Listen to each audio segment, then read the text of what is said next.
Europe Summer Trip Day 7.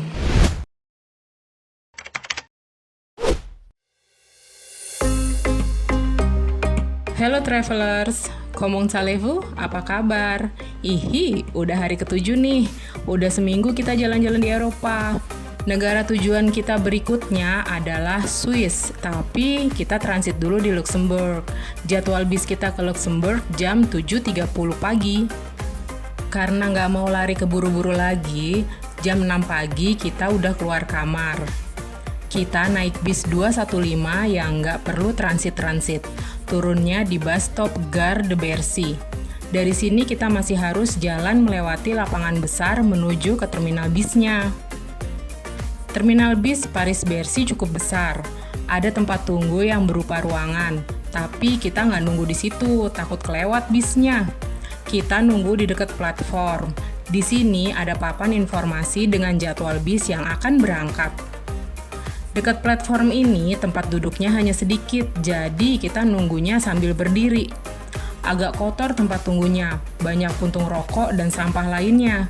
Bu Kris juga nyium bau pesing, jadi kita geser dikit dari tempat awal. Saat kita tiba, Flixbus nomor 180 ke Luxembourg sudah ada di layar, tapi belum ada tulisan platform berapanya. Di layar tulisannya Flixbus nomor 180 tujuannya ke Essen. Loh, Essen kan di Jerman. Ini bener nggak bis kita? Kok ke Jerman? Beberapa kali bolak-balik lihat layar, akhirnya muncul juga tulisan Flixbus nomor 180 di platform berapa. Kita buru-buru angkat koper dan ransel ke dekat platformnya. Biar nggak salah bis, saya memastikan dengan melihat tulisan di kaca depan bisnya. Oh, bis ini emang tujuannya ke Essen, tapi dia lewat Luxembourg. Jadi kita turun bukan di tujuan akhir. Jam 7.20 bis mulai menaikkan penumpang. Jam 7.30 tank, pintu bis ditutup, dan bis mulai bergerak keluar terminal Paris-Bercy. Dada Paris, walaupun banyak copet, kamu akan selalu jadi kota impian banyak orang untuk dikunjungi. Doain suatu saat nanti saya bisa balik lagi ke sini ya travelers. Perjalanan ke Luxembourg akan ditempuh dalam waktu 5 jam 40 menit. Ini saat yang tepat untuk apa? Ya, benar, tidur. Menurut Google, Luxembourg adalah negara kecil di Eropa yang berbatasan langsung dengan Belgia, Prancis, dan Jerman. Ibu kotanya Luxembourg City, terkenal dengan kota tua abad pertengahan berbenteng yang berdiri di tebing terjal. Luxembourg adalah negara terkaya di dunia dengan PDB per kapita 135.700 US dollar. Luxembourg memiliki salah satu sistem pajak penghasilan yang paling rumit di Eropa, dengan 3 kelas pajak dan 23 golongan berbeda, mulai dari 0% hingga 42%. Meskipun tarif tertinggi ini mungkin terdengar tinggi, namun lebih rendah dari negara tetangga seperti Belgia. Bis yang kita naiki sempat beberapa kali berhenti untuk menurunkan atau menaikkan penumpang. Bisa lihat di foto-foto saya, tempat berhentinya itu hanya halte kecil atau di parkiran. Bis tiba di Luxembourg jam 1:10, lebih cepat 20 menit dari jadwal seharusnya, yaitu jam 1:30. Seperti di Amsterdam 3 hari yang lalu, tempat turun bisnya di parkiran mobil, namanya PR Bouillon.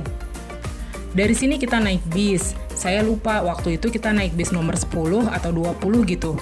Jaraknya nggak jauh, hanya 4 stop. Kurang dari 10 menit kita sudah sampai di Luxembourg Central Station. Di Luxembourg, semua transportasi umum gratis. Jadi kita tadi naik bis nggak bayar. Kita ucapkan apa untuk para pembayar pajak di negara Luxembourg? Ayo bareng-bareng. Terima kasih banyak. Di Luxembourg Central Station, kita titip koper dan ransel di CFL agar kita bisa leluasa keliling kota nggak bawa gembolan besar. Tempat penitipan koper CFL ada staf yang jaga. Biaya titip kopernya 5 euro per barang. Sebelum tas dan koper dititipkan, kita duduk dekat situ sambil makan bekal yang kita siapkan tadi pagi. Tempat pertama yang mau kita datangi adalah Pont Adolphe. Karena bingung harus turun di mana agar dekat ke lokasinya, saya bertanya pada bapak petugas yang berdiri di dekat rel tram. Bapak petugas memberitahu saya untuk naik tram nomor 1 dan turun di stop ketiga. Bapak petugas juga menyarankan saya untuk download aplikasi Mobility karena Google Map kurang akurat. Kita turun di Hemilius. Kita jalan ke dekat Pont Adolphe. Tadinya mau ke Garden Luxembourg yang ada di bawahnya Pont Adolphe.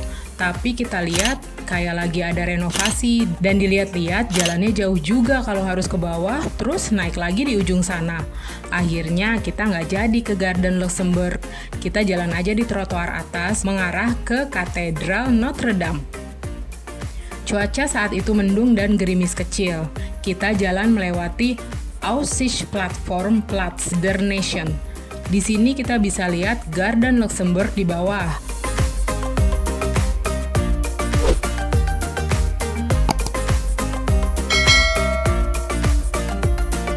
Lalu kita melewati Monument of Remembrance dan tak lama kemudian kita sampai di Katedral Notre Dame. Bu Chris, Bu Retno, dan Via masuk ke dalam katedral untuk melihat jadwal misa hari itu. Sedangkan saya tidak masuk, saya jalan ke arah halte bis. Dari tadi pagi saya udah chatan dengan Stefania, kenalan saya yang tinggal di Luxembourg. Dia akan mengantar kita keliling kota dan menceritakan tentang kota Luxembourg ini. Saya janjian ketemu dia di halte katedral ini. Tidak lama menunggu, Stefania datang. Dan tidak lama, 3 travel buddy saya menyusul ke halte. Setelah berbasa-basi sedikit, kita berpisah. Bu Retno dan Via akan mengikuti misa di katedral. Saya, Bu Chris, dan Stefania akan keliling kota. Kita langsung jalan ke arah Palais Grand Ducal, tempat kediaman resmi Adipati Agung Luxembourg, dan tempat dia menjalankan sebagian besar tugasnya sebagai kepala negara Kadipaten Agung. Lanjut lagi kita jalan ke Place Guillaume II. Place Guillaume II adalah alun-alun kota di bagian selatan kota Luxembourg. Di alun-alun ini ada patung penunggang kuda mantan Adipati Agung William II atau William kedua. Terus berjalan, kita sampai di Place d'Armes, sebuah alun-alun di kota Luxembourg di selatan Kadipaten Agung Luxembourg. Terletak di tengah kota tua, tempat ini menarik banyak penduduk lokal dan pengunjung, terutama di bulan-bulan musim panas. Alun-alun ini awalnya berfungsi sebagai tempat parade bagi pasukan yang mempertahankan kota.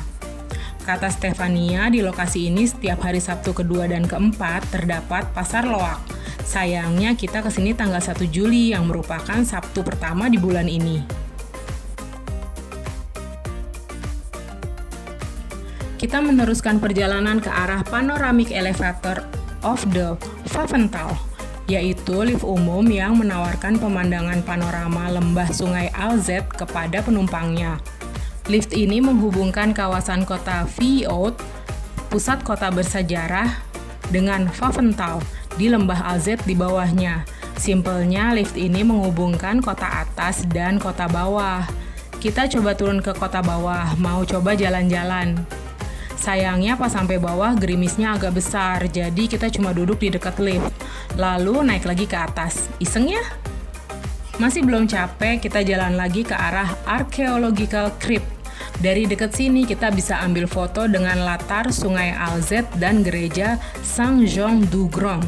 Cakep banget deh pemandangannya. Saya terkesan dengan tempat ini. Udah selesai nih ceritanya, kita keliling kota. Kita balik ke Katedral Notre Dame untuk bergabung kembali dengan Bu Retno dan Via. Setelah itu kita diantar Stefania ke Luxembourg Central Station. Setelah berpisah dengan Stefania, kita nggak langsung ambil tas. Kita nongkrong dulu di McD. Abis makan, kita ke supermarket mau belanja sayur mayur buat pecel. Nah, tentang pecel ini ceritanya di D8 aja ya. Selesai belanja, kita ambil tas di tempat penitipan koper dan tas. Sekarang belum jam 9 malam. Bis kita ke Swiss jadwalnya jam 1 malam. Kita rembukan lebih baik kita nunggu di stasiun ini atau di PR Bouillon. Akhirnya kita putuskan untuk nunggu di stasiun. Awalnya kita duduk-duduk dekat rel, lalu pindah, tapi masih dekat rel. Lalu kita pindah lagi ke depan, dekat ruangan security stasiun. Lama-lama gelap pun datang. Sambil ke toilet, saya nanya petugas stasiun, bis nomor 10 atau 20 ke PR Buyong beroperasi sampai jam berapa? Nggak pasti, gitu jawabnya. Wah, repot nih kalau kita tetap di sini. Terus nanti nggak ada kendaraan ke PR Buyong. Ya udah, akhirnya jam 10 lewat kita nyebrang, nunggu bis ke arah PR Buyong. Nunggu bis cuma sebentar, perjalanan pun sebentar. Di PR Buyong kita lontang-lantung, pindah-pindah tempat duduk lagi. Mana udara mulai dingin. Akhirnya kita senam-senam kecil. Ini senam apa dance ya? Ya intinya gerakin badan biar gak kedinginan. Jam 1 kurang bisnya datang.